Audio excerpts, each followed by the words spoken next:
Bien, estamos conversando con Rafael Fafa Tavera de este proceso 65-73. Fafa, yo quiero que caigamos ahora, porque esa última entrevista de Camaño me manda un mensaje de que él va a seguir persistiendo en la defensa de los intereses de la nación. Ya él tiene incrustado en toda su conciencia cómo luchar, por qué luchar y todo.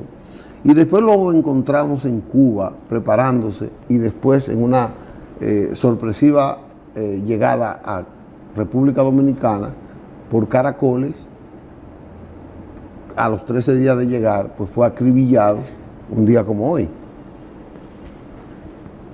Mira, una muestra de la firmeza que tenía en su alma con esas motivaciones que él expresó, defender la voluntad popular y defender la soberanía, fue tan grande que aún estando ya protegido con el cargo diplomático y fuera y con gran reconocimiento, él es capaz de comprender que su esfuerzo no había sido suficiente, que el país no tenía el estado que debía tener, y es capaz de abandonar su tranquilidad e ir clandestinamente a Cuba a prepararse para volver entonces y ver cómo él podía terminar su obra militarmente hablando.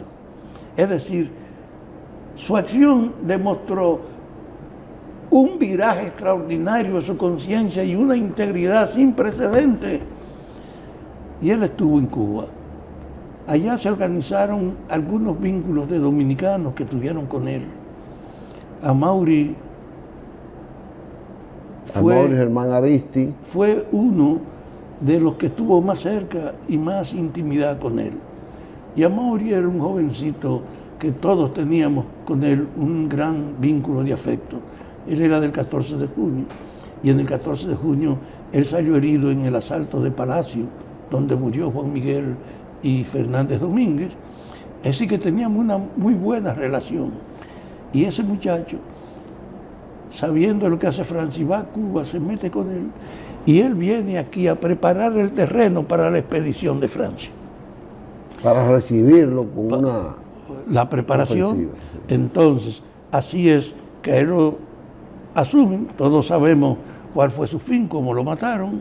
Sí, ya eso lo describimos aquí en el programa de ayer. Entonces eso. Con José Bujosa Mies, el chino. El chino. Que era cuñado de él. Claro, Chino tenía muy buena relación. Sí. Entonces, ese hecho de que lo matan con 4, a Amaury, a La Chuta, a Amaury, La Chuta, Cerón Polanco, a Ulises. Cerón Polanco, y ¿cómo se llamaba el segundo? Pérez, ¿cómo se llama? Virgilio Perdomo. Virgilio Perdomo. Que había muerto su papá, que eran gente de larga tradición en la lucha democrática. Pues mira, yo creo que esa voluntad de él venir aquí tenía claro que sus perspectivas no podían ser diferentes a las que tuvo el Che, que lo mataran aquí. Él vino a él. Y entonces, él viene con un circulito pequeño de gente que lo acompañaban, 8 gente más. Y yo tengo una versión de su muerte.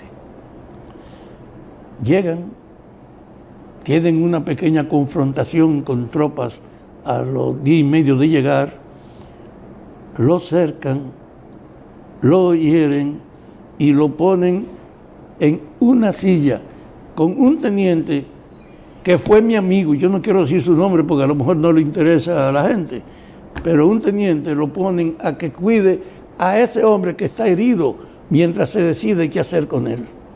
Y entonces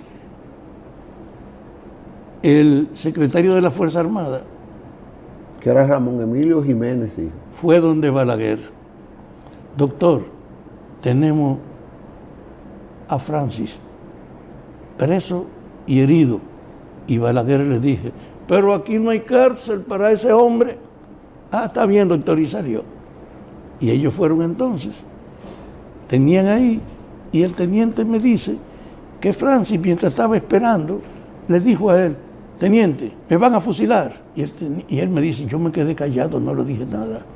Y Francis volvió, mire, yo soy un hombre, yo sé lo que estoy haciendo, me van a fusilar, dígame. Y él le dijo, sí, lo van a fusilar. Dice que Francis levantó el pecho. Y al poco momento vino un oficial, lo paró, ven, camine. Y había puesto un equipo de tiradores, pero camuflajeado, para él empujárselo. Y cuando Francis se da cuenta que lo están empujando, y él lo empuja, Francis dijo, ¡viva la República! Se quedó ahí su viva, porque las ráfagas lo callaron. Es un testimonio histórico importante. Coño, cómo ese hombre murió, cómo él murió y cómo se comportó a esa altura. A esa altura. Entonces, de verdad, Francis es un ejemplo demasiado digno, que debemos respetarlo todos. Y además, la propia institución de la Fuerza Armada está obligada a recogerlo y levantarlo como la mejor representación suya en toda la historia de su cumplimiento. Tú te imaginas que Pedro Santana, ese perro que nos entregó después de la independencia del español, está en el Panteón Nacional y Francis no. Seguro, así es. Son relajos de la política. Y se lo han negado con una virulencia extraordinaria. Entonces, Fafa, Camaño vive, Camaño, ¿cómo usted ve a Camaño? Camaño tiene un significado que aún no trasciende todavía, pero que yo veo claro que será concretado en el porvenir inmediato. ¿Cuál es la función de nuestras instituciones militares? Pero el pueblo también, porque Camaño no solo fue un militar. Sí, pero el hecho es que la institución que es encargada del orden, la Fuerza Armada, lo que han hecho es servir para el abuso y la sumisión del pueblo. Sí. Fueron el soporte de la dictadura de Trujillo, fueron el soporte de los 12 años de Balaguer. Balaguer tuvo 30 con Trujillo y 22 por su cuenta, usando el poder para justificar su permanencia. Y desde ese punto de vista, Camaño es una negación de esa sumisión de las Fuerzas Armadas a la autoridad y reivindica que el papel de las Fuerzas Armadas es defender la voluntad popular y defender la integridad del país.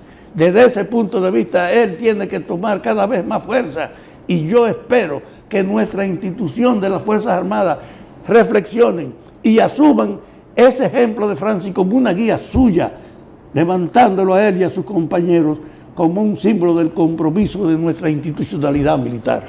Bueno, Fafa, también creo yo que Camaño es un hecho histórico, es un periodo que no es tan breve, porque son 8 o 10 años, que debe ser resumido en todo lo que es el acrisolamiento de la democracia en la República Dominicana, pero que ahora mismo no tenemos las fuerzas políticas capaces de orientar a ese pensamiento. Pero el pueblo en sí debería darle mayor acogida a ese proceso y a ese hombre con su pensamiento y los motivos que lo llevaron a sacrificarse por la República Dominicana. Hemos querido hacer estos programas con estos protagonistas cercanos a Camaño y a los demás revolucionarios, con la intención hoy, 50 años después de su acribillamiento, ya Fafa acaba de confirmarnos que fue fusilado, para que la juventud dominicana tenga un mensaje y haga una reflexión. Y todos nosotros hagamos una reflexión de lo necesario que es seguir la lucha por un mejor país. Gracias por su sintonía, gracias Fafa por su acompañamiento. Volveremos en otro programa y con otro tema, pero gracias por todo. A ustedes nos veremos mañana en otro programa de periodismo y sociedad. Hasta entonces.